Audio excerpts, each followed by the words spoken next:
সকলোকে সুপ্ৰভাত জনাইছোঁ। আজি মোৰ বাৰীত থকা কেইজোপামান পাচলি আপোনালোকক দেখুৱাবলৈ ওলাইছোঁ। পাচলি গছ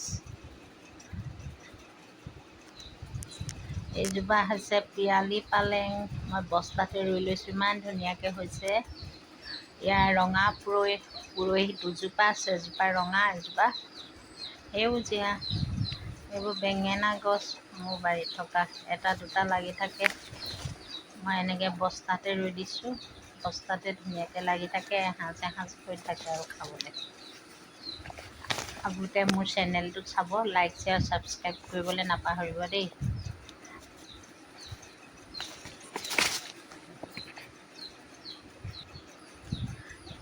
এইজোপা হৈছে সেউজীয়া পুৰৈ, বস্তাতে ৰুই দিছোঁ। এইবিলাক কোমোৰা দেখিছেনে? অমিতা গছ, অমিতা এইজোপাত অলপ কমকৈ লাগিছে, এইজোপাত কিন্তু বহুত লাগি আছে। ইয়াত বাওখোৱা কচু, কোমোৰা এইবিলাক যেনিয়ে তেনিয়ে লাগিছে। কোমোৰা হ'লেও যোৱা বছৰতকৈ এইবাৰ কম লাগিছে। এইজোপা গেলি মাহ, ইয়াৰ ওপৰতো এটা দুটা কোমোৰা লাগিছে। ভাতকেৰেলা গছ এজোপা এটা দুটা মাজে মাজে লাগি থাকে। এইজোপা হৈছে দীঘল বেঙেনা। এয়া সৰু বেঙেনা গছ আছে বহুত, 10জোপামান।